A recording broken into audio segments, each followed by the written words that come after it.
Le troisième œil est le centre d'énergie le plus connu pour sa capacité à percevoir au-delà des limites de cette réalité. Il nous permet de percevoir ce qui est normalement imperceptible. Pour débloquer ce centre vital et accéder à l'éveil, il est important de comprendre pourquoi il était bloqué. Historiquement, la mystique a toujours été opprimée par la religion, qui a pris ses pratiques et connaissances pour les intégrer à sa propre spiritualité et croyances. Par conséquent, il n'a jamais été sûr d'activer nos centres supérieurs et nos capacités intuitives, car il y a eu de graves conséquences par le passé. Cela a créé une peur subconsciente qui bloque notre troisième œil. De plus, notre programmation logique dans le monde moderne a également créé un déséquilibre entre notre intuition et notre intellect, empêchant ainsi l'activation de notre troisième œil. Pour débloquer ce centre, il est essentiel de retrouver l'équilibre entre notre intuition et notre intellect. Le centre du troisième œil nous permet d'ouvrir notre esprit dans un monde intellectuel. Il est courant de voir notre intellect dominer notre intuition, ce qui crée un déséquilibre. Pour rétablir cet équilibre, nous devons prendre conscience de quand notre intellect est utilisé pour réguler ou contrôler nos capacités intuitives. Cela se fait principalement par le doute de soi. Nous doutons tellement de nous-mêmes que même lorsque nous percevons quelque chose, si cela n'est pas clairement visible, nous ne croyons pas que cela se passe réellement. Le troisième œil est plus subtil, il s'ajuste et accède au royaume subtil. Son activité ressemble à ce qui se passe dans l'œil de l'esprit, mais nous ne le validons pas suffisamment en raison du doute de soi provenant de notre intellect. Nous pensons qu'il faut se débarrasser totalement de ce doute de soi pour accéder pleinement à notre pouvoir intuitif, mais ce n'est pas réaliste. En réalité, le troisième œil peut être pleinement ouvert et activé, tout en laissant l'intellect agir en arrière-plan pour douter et réguler l'expérience. Tant que nous ne nourrissons pas trop cet intellect en lui accordant trop de pouvoir, de croyance et d'attention, cela ne posera pas de problème. La logique peut remettre en question bon nombre de nos expériences mystiques, mais cela ne les annule pas. Pour activer le centre du troisième œil, nous devons être capables de valider le fait que nous vivons une expérience directe. Nous ne pouvons pas passer d'un état de doute de soi total à une expérience réelle et vivante d'une manière réaliste. Il est donc très important de savoir que lorsque le troisième œil s'ouvre, nous aurons des expériences directes, peut-être moins marquées que ce que nous souhaitons, ce qui peut générer un sentiment de doute de soi. Cependant, en validant l'expérience telle qu'elle est, nous entraînons le centre à se sentir suffisamment en sécurité pour continuer à s'activer. En tant qu'être empathique, nous sommes des experts pour nous remettre en question constamment. Même sans influence externe, nous nous critiquons. Il est donc essentiel de savoir que toutes les visions et les expériences que nous avons, même si elles ne sont pas très caractéristiques, même si elles ressemblent à de l'activité onirique ou à des visualisations internes, doivent être validées comme des informations importantes et réelles. Car notre auto-sabotage est l'un des principaux obstacles à l'utilisation du troisième œil au quotidien. Il est important de mentionner que tout le monde n'expérimente pas la clairvoyance de la même manière, car les contrats d'âme varient d'une personne à l'autre. Certaines personnes sont destinées à avoir une clairvoyance totale, d'autres auront des capacités clairvoyantes moins développées qui leur conviennent parfaitement dans le cadre de leur cheminement spirituel. Ne jugez donc pas vos capacités par rapport à celles des autres, mais reconnaissez vos propres compétences et utilisez-les à votre manière. Cependant, il y a un piège important en ce qui concerne le centre du troisième œil. Pour réellement expérimenter cette activité, il faut atteindre un niveau de conscience que l'on appelle l'unité. La meilleure façon de débloquer ce centre est donc d'élever notre conscience vers cet état d'unité. À partir de là, il est difficile de bloquer le troisième œil, car il se déploie naturellement. On peut considérer cela comme un même processus, car équilibrer les hémisphères de notre corps et élever notre conscience à l'unité active tous les deux le centre du troisième œil, la glande pinéale, nous permettant de voir au-delà de la réalité matérielle. La réalité est que nous avons élevé notre conscience au-dessus de cette réalité.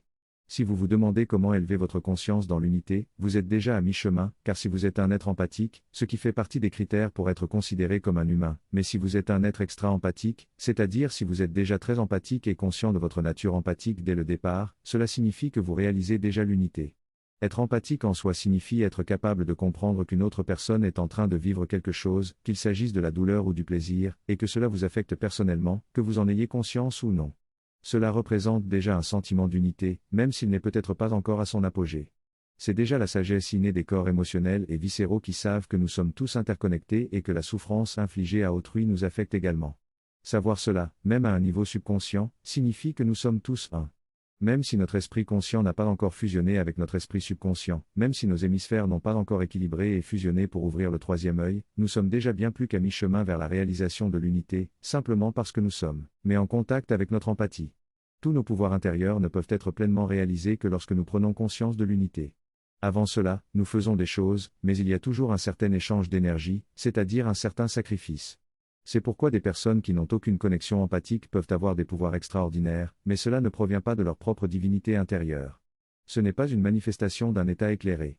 Vous pouvez avoir des pouvoirs, mais rien ne provient de ce plan de conscience supérieure. Par conséquent, il y a toujours un certain échange d'énergie. La bonne nouvelle est que les énergies présentes sur Terre en ce moment sont très puissantes et favorisent grandement l'élévation de notre conscience vers ces états de conscience supérieure d'unité et d'illumination. Les gens se réveillent dans ces états constamment. Ce qui aurait nécessité, il y a plus de 100 ans, une vie entière de pratiques méditatives cumulées peut maintenant être atteint simplement par une épiphanie lors de la consommation d'un café MCT. Car ce n'est pas notre première expérience sur Terre. Nous ne partons pas de zéro. Nous avons accumulé un élan de compétences, d'énergie et de pratique au fil de nos vies. Ainsi, lorsque nous venons dans cette vie, nous n'avons pas besoin d'apprendre les choses depuis le début. Les énergies de cette période reflètent le momentum que nous avons déjà apporté dans cette vie. En plus de la peur que le centre du troisième œil détient sous forme de mémoire cellulaire, il existe également une croyance qui est devenue un programme enraciné au sein de ce centre. Cette croyance fonctionne sous le principe que nous avons été abandonnés par la lumière. L'abandon de la lumière est une croyance très puissante à prendre en compte pour activer ce centre. En effet, lorsque nous avons vécu des persécutions à un niveau élevé, au point de fermer nos centres supérieurs par peur des conséquences, nous avons également développé la croyance selon laquelle nous avons été abandonnés. Comment pourrait survenir la torture, la trahison et toutes ces répercussions graves si nous étions soutenus par une puissance supérieure, soutenus par la lumière? Nous adoptons naturellement une croyance qui est stockée dans notre mémoire cellulaire et qui dit que nous avons été abandonnés par la lumière. L'une des façons de commencer à guérir cette croyance qui bloque l'ouverture complète du troisième œil est de changer notre perception en nous considérant comme la lumière.